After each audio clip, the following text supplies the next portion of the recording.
محمد وآله الطيبين الطاهرين. Assalamu alaikum wa rahmatullahi wa barakatuh. Ramadan Kareem. My goodness, we haven't got much left. Today we're doing Juz 26. So can you imagine? 27 to, oh my goodness, just 4 left. Anyway, it's sad because this has been probably one of the most joyous Ramadans. Not because we're under lockdown, but because we've been able to literally have a glimpse at the Qur'an and basically all the surah of the Qur'an.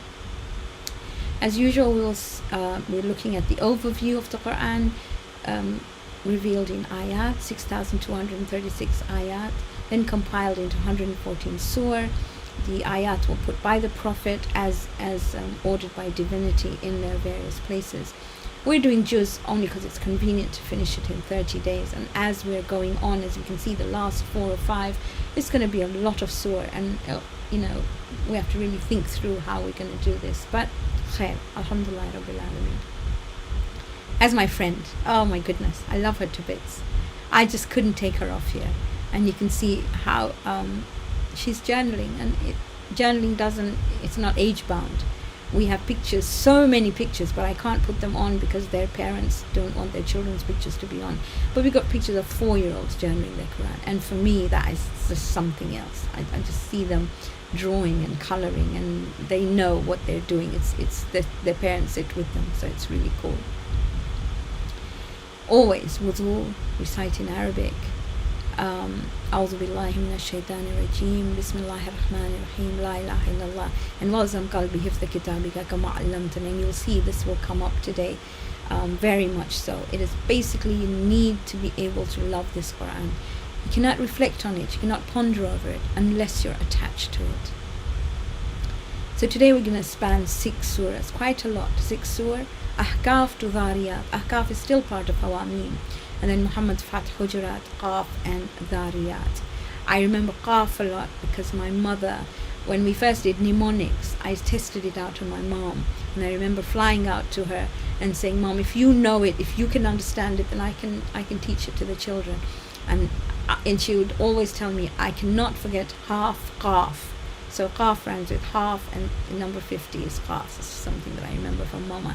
The trinkets here, or the knickknacks, we have a heart with a lock, and you can tell immediately. That's why I talked about it. 47:24. أَفَلَا يَتَدَبَّرُونَ الْقُرْآنَ أَمْ عَلَىٰ قُلُوبٍ أَقْفَالُهَا. Why do you not ponder over the Quran? Is it because you've got locks on your heart? You cannot love something if you're in locks. You have to open it. And 46:15 to 18 is about parents. Inshallah, we will look at that too. But first, Surah Al-Ahqaf. And as you can see in my Quran, same thing. I've cut it out, put it on. I put their focus on parents, but just so we know, and it's beginning with Hamim, so I've underlined Hamim. But in essence, Ahqaf means sand dunes. Sand dunes that are made by the wind. And it takes its name from the sand dunes in verse 21. We will look at it, where Prophet Hud was sent. So the tribe of Ad lived there. And they lived among sand dunes. They'd actually built a city called the city of Iram. City of Iram, they'd carved it out into the mountains. And Iram was a city of pillars. And amongst them was born this man from a very prominent family. And he was a very successful businessman. And he started preaching at 40, which is Prophet Hud, which you obviously now know that the Prophet started at 40 as well. So Surah Al-Ahqaf. We're going to look at Ayah 9. Okay? So if you look at Ayah 9, Allah literally is telling the Prophet to say, Kul ma kuntu bid'am. Now you listen to hear bid'am. You hear that word a lot, and that's why I picked this ayah. Bid'ah is innovative. Somebody who innovates, who makes things up. He says, I am not an innovator. I didn't make things up. Minar rusul, from the messengers. وَمَا أَدْرِي مَا يُفْعَلُ بِي وَلَا بِكُمْ. I don't know what will be done with me or you. But he says, In attabi'u illa ma yuha. I don't follow anything but what is revealed to me. وَمَا أَنَا إِلَّا نَذِيرٌ مُبِينٌ. I am just a plain warner. And if you look at my Quran, all I've done is I have highlighted bid'ah, because sometimes you don't know where that comes from. That's innovation, where people make things up. He says, I don't make things up at all.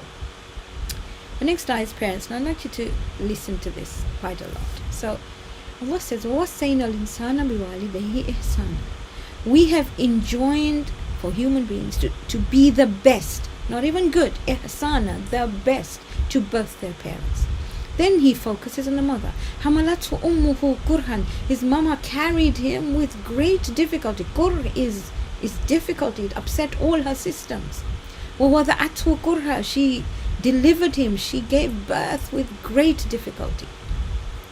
وَحَمْلُهُ وَفِصَالُهُ 30 شَهْرًا.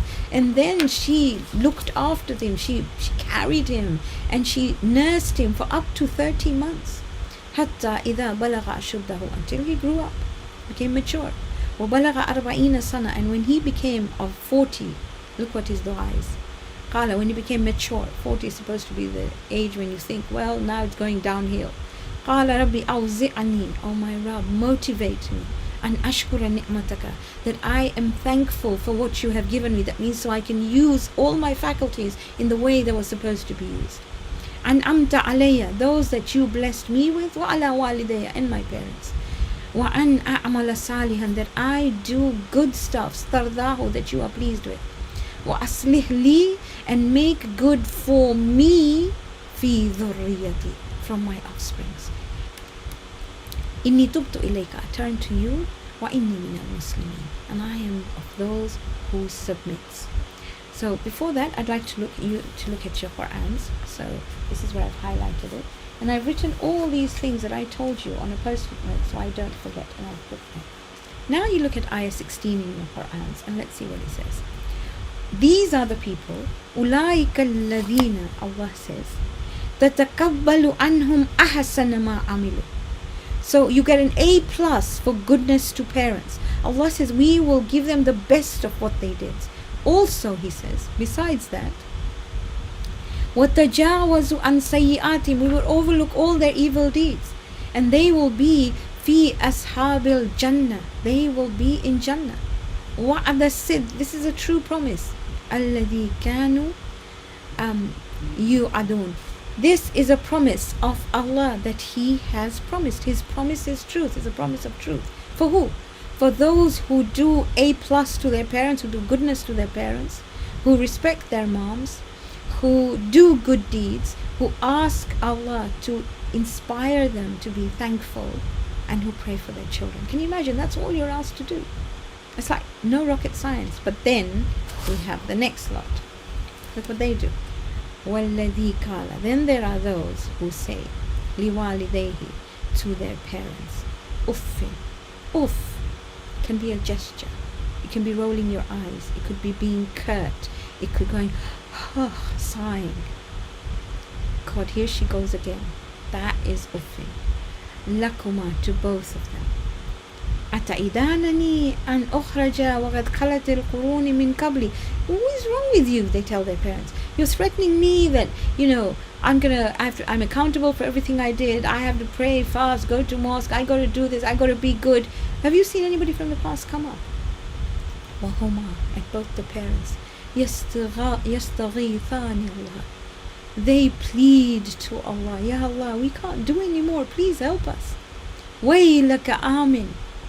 They tell their child, they tell them, Waylaka is goodness. Please listen. What are you doing? Believe. Inna wa'adallahi haq. The truth, the promise of Allah is truth. Is going to happen. But the children say, فَيَقُولُ مَا هَذَا إِلَّا سَاطِيرُ الْأَوَّلِينَ. These are just stories of the old. That's all you're doing. That's what you're telling me. So you can see in my Qur'an, I've done it in brown, I've written it down here. But now look at what Allah says to them. He says, أُولَٰئِكَ الَّذِينَ حَقَّ عَلَيْهِمُ الْقَوْلُ فِي أُمَمٍ قَدْ خَلَتْ مِنْ قَبْلِهِمْ مِنَ الْجِنِّ وَالْإِنسِ. These are they against whom the word has proved true from the jinn and the human beings. إِنَّهُمْ كَانُوا خَاسِرِينَ. And I've highlighted خَاسِرِينَ. They are the losers, literal losers. The next ayah I've highlighted is ayah 21, and basically I've told you about it. The only reason I put it there because it mentions Ahqaf. وَذْكُرْ أَخَاءَ عَادٍ, and mentioned the brother of Ad. أَنذَرَ قَوْمَهُ بِالْأَحْقَافِ, when he warned his people in Ahqaf. Okay, that's all you need to do. Highlight Ahqaf so you know where Ahqaf comes from. Now the next one is looking at ayah 29 to 32. Okay, so I'm going to turn the page so you can see it. Now I haven't highlighted because I need you to be able to, I need to highlight it with you. So let's have a look. So this is now talking about the jinn. Remember we heard them in Surah Al-Jinn. Now we find them here. So you could cross-refer, and in your Qur'ans I would write cross-refer Surah Al-Jinn, and that's what I'm writing right now in my Qur'an. And these were made out of smokeless fire, as you can see.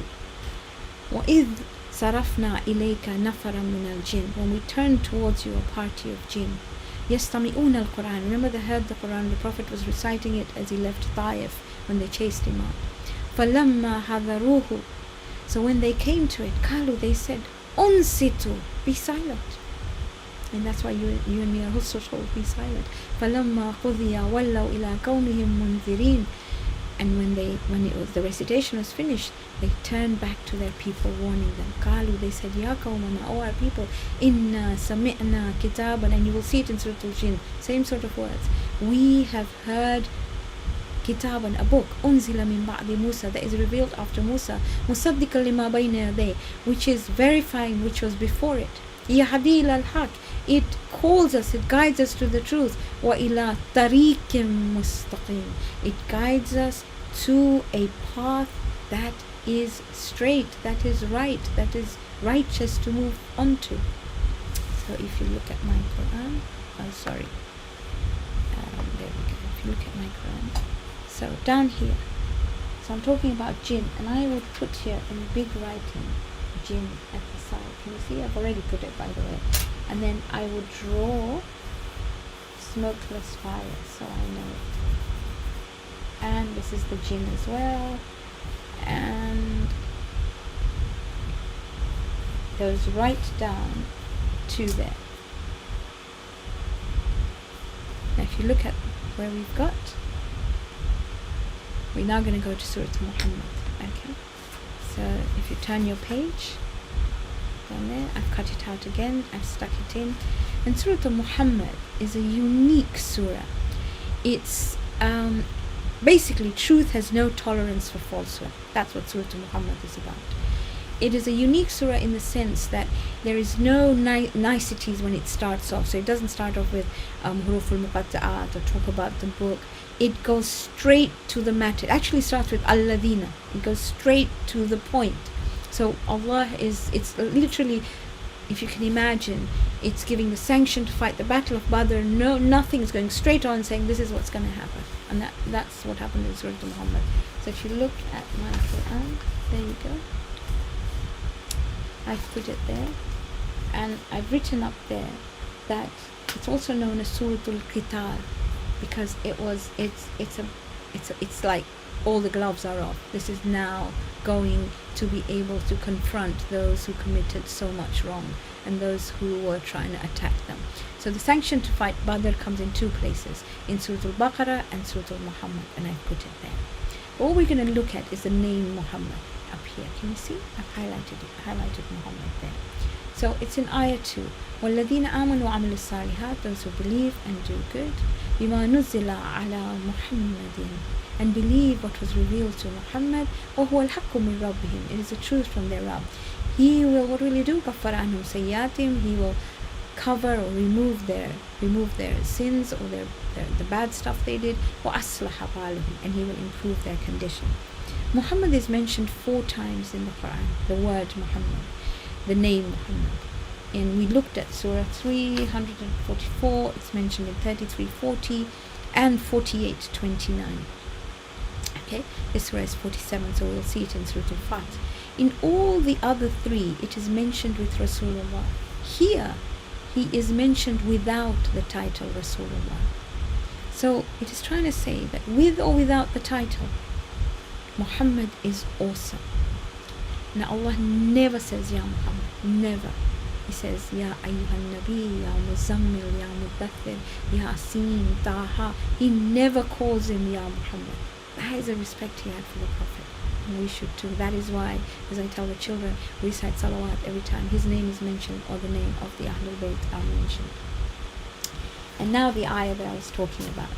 أَفَلَا يَتَدَبَّرُونَ الْقُرْآنَ أَمْ عَلَى قُلُوبٍ أَقْفَالُهَا, why do they not ponder over the Qur'an? Tadabbur is to wonder what is behind it. Dubur is the back. Pondering and reflecting. See, hearts have built-in locks. Only when the heart is totally attached to the book does that combination break the lock. And then there is a reflection. So that is why that dua, we keep on reading every single time we look at the Qur'an. Walzam qalbi. It's that dua which will break this lock. We need to fall in love with it. So he says, why don't you reflect, ponder over the Qur'an? Is it because you've got locks on your hearts? I've done it in red. I've put a heart there with a lock. And I've also put tadabbur, exactly what I've told you. I've written down over there. Now we're going to look at Surah Al-Fath. Oh my goodness. Now, Fath has historical stuffs in it, and it's really important we know a little bit about it. I would put, whenever I think of Fath, obviously, I think of Sayyidah Zainab. Remember when she said in the court of Yazid, Ma ra'aytu illa jamila, when she was asked about Ashura or the events of Karbala, she said, I saw nothing but beauty. So, it was in essence, Inna fatahna laka fathan mubina. It was a clear victory, yet people didn't see it. Same thing happened with Fath. So, a little bit of history. Sorry, I'm going to bore you a bit, but you need to listen to it. So, we find the Prophet saying he's going to go visit Makkah with 1,400 people. They're in Medina.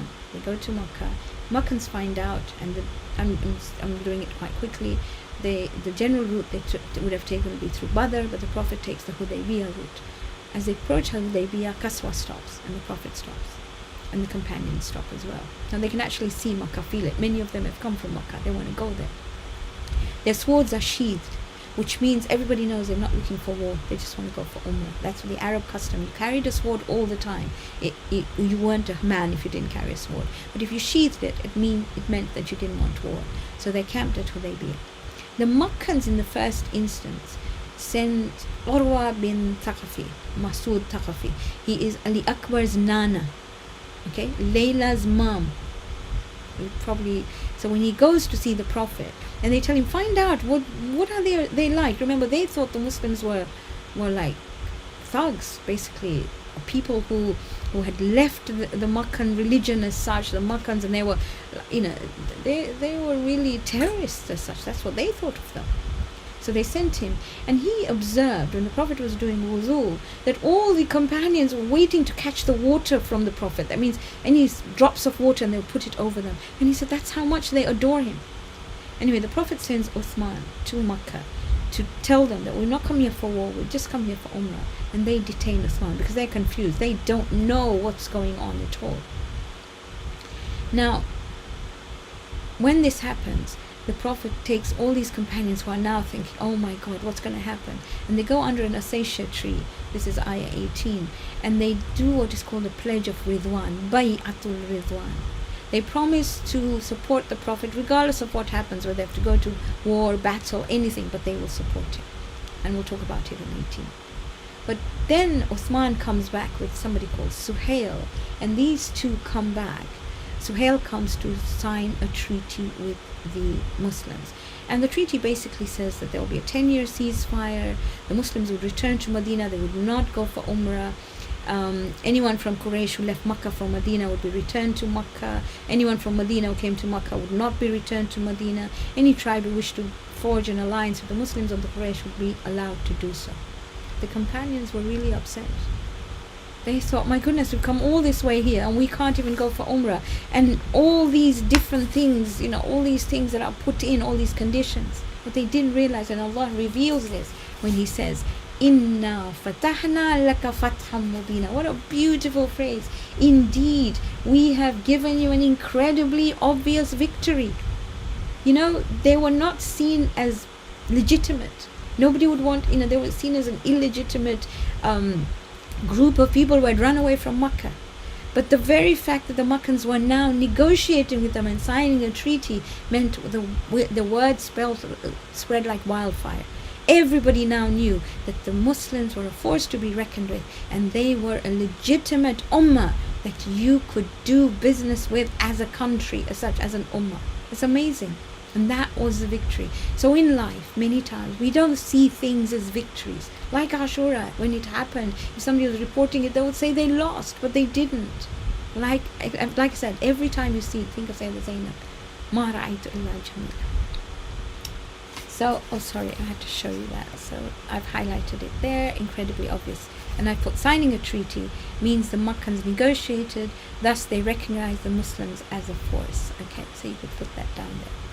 So the next ayah we're going to look at is ayah 18. I've already talked to you about it. This is the pledge of Rizwan. لَقَدْ رَضِيَ اللَّهُ عَنِ الْمُؤْمِنِينَ إِذْ يُبَايِعُونَكَ تَحْتَ الشَّجَرَةِ. Allah was pleased with the believers when they swore allegiance, when they did the bay'ah under the tree. And فَعَلِمَ مَا فِي قُلُوبِهِمْ, He knew what was in their hearts. And they were feeling really bad. They'd come all this way. Now it wasn't just a short trip, it's a long trip to trek to. But He فَأَنزَلَ السَّكِينَةَ, they sent down sakina, tranquility on them. وَأَثَابَهُمْ فَتْحًا قَرِيبًا, with a near victory. So you can see, I've got shajara there, I've drawn a tree there, I've put red for qulubihim and blue for sakina. Now we're going to look at ayah 29, which tells you the characteristics of believers. It's beautiful. Muhammadur Rasulullah. Muhammad is a messenger of Allah. وَالَّذِينَ مَعَهُمْ, now those who are with him. Now these are the signs. أَشِدَّاءُ عَلَى الْكُفَّارِ, they are firm against those who cover up the truth. رُحَمَاءُ بَيْنَهُمْ, they're compassionate with each other. رُقَّعًا سُجَّدًا, they praise Salah. يَبْتَغُونَ فَضْلًا مِنَ اللَّهِ, they pursue the blessings of Allah by serving humanity. وَرِضْوَانًا, and Allah's pleasure, contentment from Allah. سِيمَاهُمْ فِي وُجُوهِهِمْ مِنْ أَثَرِ السُّجُودِ, you will find the marks on their faces from the impact of doing sajda. It doesn't only mean grey marks here. I know as a child I used to take more, wet it and rub it on my forehead. No, it is a psychological impact of sajda. You'll find they have humility, they serve humanity, all the rest of it. And then what does he say? And it's really beautiful what he says now. He says, مَثَلٌ فِي التَّوْرَاةِ وَمَثَلٌ فِي الْإِنْجِيلِ, the example of them is in the Torah and the Injil. But now he says, كَذَرْعٍ أَخْرَجَ شَطْأَهُ فَآزَرَهُ فَاسْتَغْلَظَ فَاسْتَوَى عَلَى سُوقِهِ يُعْجِبُ الضُّرَّاءَ لِيَغِيظَ بِهِمُ الْكُفَّارِ. So they are like the seed that becomes a tree, that becomes really strong and stands firm. And the person who sowed it, when they sow these seeds, these qualities, it makes them happy. But those who cover up the truth, it makes them really angry. And Allah says, وَعَدَ اللَّهُ الَّذِينَ آمَنُوا, promise of Allah to those who believe, عَمِلُوا الصَّالِحَاتِ مِنْهُمْ, is maghfirah, forgiveness, and a great reward. So if you look at my Qur'an, I've written down qualities of believers and I've listed them down there. Firm against untruth, kind to believers, ruku' and sujood, pursue the blessings from Allah, simahum, the marks of beauty on their faces from min athar is sujood, is that's a psychological impact, and they're mentioned in the Torah and the Injil. The next surah is Hujurat. These are building blocks of behavior of a Muslim community, and it starts off by literally saying, Ya ayyuhal ladina amanu, O you who believe. And these are how to address the Prophet. Even today, and we'll talk about it. So the first ayah says, if you see in my Quran, by the way, I've highlighted them down there, and I've written down what I'm going to talk to you just now. Okay. So it starts off by saying, Ya ayyuhal ladina amanu. Let's go back to the ayah, so you can see it, because the first ayah is not here. Ya ayyuhal ladina amanu, la tuqaddimu bayna yaday Allah wa rasuluh. Don't put yourself as a priority before Allah and His Messenger. Wattaqullah, be God conscious. Inna Allah samiyun alim. Allah hears and He knows. So the priority is Allah and His Messenger. Next ayah. Ya ayyuhalladhina amanu, O you believe. La tarfa'u aswatakum fawqa sawti an-nabi. Don't raise your voice above the voice of the Prophet. وَلَا تَجْحَرُوا لَهُ بِالْقَوْلِ كَجَحْرِ بَعْضِكُمْ لِبَعْضٍ. Don't talk to him like you talk to each other. أَن تَحْبَطَ أَعْمَالُكُمْ, lest that your deeds will become worthless. وَأَنْتُمْ لَا تَشْعُرُونَ, and you're unaware. When this was revealed, there was a deaf person who stopped coming to the mosque. The Prophet inquired about him, and they said, don't know. And the Prophet went to his house and he says, Ya Rasulullah, when this ayah was revealed, I am deaf, I speak loudly, I cannot speak loudly in front of you. And the Prophet said, it's not for people like you. For us, the Qur'an is the Prophet's voice. That's how the Qur'an was revealed. Salah is the Prophet's voice, not to raise our voice above it. It's really important. إِنَّ الَّذِينَ يَغُضُّونَ أَصْوَاتَهُم, those who lower their voices in the Rasulullah, in front of the Prophet. أُولَٰئِكَ الَّذِينَ امْتَحَنَ اللَّهُ قُلُوبَهُم لِلتَّقْوَى. Allah has tested their hearts with taqwa, so they've passed. لَهُم مَغْفِرَةٌ وَأَجْرٌ عَظِيمٌ. So all we have to do is respect the recitation of Qur'an and Salah. That's what we have to do right now. Again, that is why we recite a salawat after the name of the Prophet and the Ahlul Bayt. And then إِنَّ الَّذِينَ يُنَادُونَكَ مِنْ وَرَاءِ الْحُجُرَاتِ, those who called, now this is historical, they would call out the Prophet, from when he was in his rooms. Now remember, there were small rooms, 6 by 6, 7 by 7, tiny rooms, and there was no privacy, but they would speak out, Muhammad, come out, we want to talk to you. And Allah is telling them, they're not thinking, they're not reasoning, they don't understand your greatness. What are they doing? The reason why I picked this ayah so that you highlight Hujurat. Hujurat actually is the plural of Hujr. Hujr means a room or a one-room apartment, and Hujurat is the plural. So that's where the name of the surah comes from. Now we're going to look at ayah 12. This is a surah full of so many lessons, and I'll go very quickly over it because it's quite obvious. Ya ayyuhalladhina amanu, O you who believe. Ijtanibu kathiran min adh-dhann, don't make assumptions. Inna ba'da adh-dhanni ithmun, assumptions are sinful. Don't make assumptions. If you know the truth, it's different, but you don't know it. And then wala tajassasu, don't spy. 2, number 3, wala yaghtab ba'dukum ba'dan, don't gossip, don't do ghiba. And gossip is, by the way, ghiba is truthfulness. Don't gossip. And you'll find other places in the Qur'an, you're only allowed to express your emotions or thoughts when zulm has been done. But that even it's got to be structured into the right people who will be able to help you or who will take you through it. But here, don't gossip.